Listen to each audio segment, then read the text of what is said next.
un peu les trucs. Enfin, lui, il accorde l'importance à l'histoire qu'il a avec le club ou quoi. Enfin, pour moi, ça, c'est des paroles inutiles. Moi, j'avais demandé une revanche. Si c'est pour remettre le truc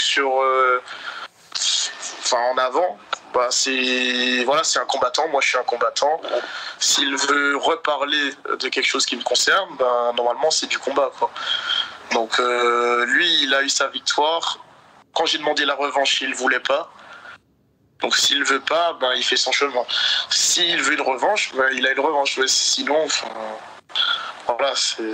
Est-ce que ça... Là, Cédric ne veut pas de revanche, et c'est logique. Il lui a accordé une chance, un combat. Il a perdu en 9 secondes. Qu'est-ce que Cédric a à gagner à vouloir faire une revanche? Ça, c'est le premier pic. Est-ce que ça paraît fou qu'on puisse penser qu'en réalité, dans un monde parallèle, vous pourriez vous entraîner ensemble, vous pourriez progresser, il pourrait même être dans ton training camp pour ton prochain combat? Après, faut dire, c'est aussi légitime de sa part de demander une revanche, tu vois. C'est vrai que Jordan aurait pu faire mieux. Jordan aurait pu faire mieux et il a de quoi se mordre les doigts. Mais ça ne veut pas dire pour autant qu'il est plus fort que lui. Et ça, on dirait que Jordan ne l'a pas accepté. Ouais, ça, dans un monde parallèle où je ne serais pas moi du tout. C'est-à-dire que moi, avec ma personnalité, ou même comment ça se passe au club, quelqu'un comme ça, perso, je lui parle pas. Il est... Tu vois là, faut remettre le contexte. Cédric Doumbé lui a tendu la main, tu vois, et lui il répond quoi? Quelqu'un comme ça. Quelqu'un comme ça. Ça veut dire quoi, quelqu'un comme ça? Ça veut dire quoi? C'est un bip, c'est un fils de bip, c'est un... Quelqu'un comme ça, je lui parle pas. Alors que les gars, il t'a tendu la main. Là, quoi. Et même, je pense que beaucoup de gens du club n'apprécieraient pas, quoi. C'est typiquement le style de personne qui, voilà, c'est bien fun quand c'est de l'extérieur, quand on n'est pas dedans. Mais nous, c'est notre métier, on est combattants.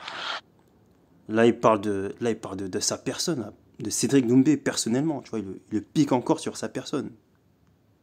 Et ça a piqué Cédric Doumbé, ça, il n'a pas apprécié. Il y a un respect à avoir et il y a une logique, quoi. Encore, il y a un respect à avoir, donc Cédric Doumbé n'aurait pas de respect. Encore un pic. C'est pour ça, Cédric, il est énervé. Il est tout énervé, il a dit unfollowez, désabonnez-vous de lui, quoi.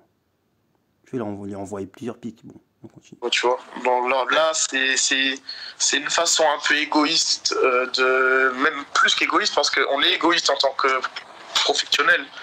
On veut être le meilleur. Mais il y a un respect et il y a une façon de faire. Quand ça dépasse un peu toutes les limites,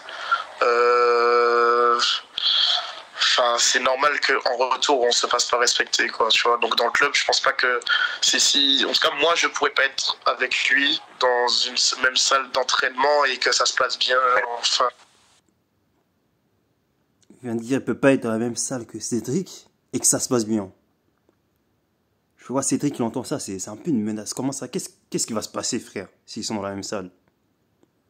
Qu'est-ce qui va se passer, en gros? C'est pour ça, Cédric, il a répondu, qu'est-ce qui va se passer? Dans tous les cas, je vais te coucher. En gros, il a dit, je vais te coucher, quoi. Voilà. Moi, je suis pas quelqu'un qui fait du bruit ou quoi, mais je fais pas semblant.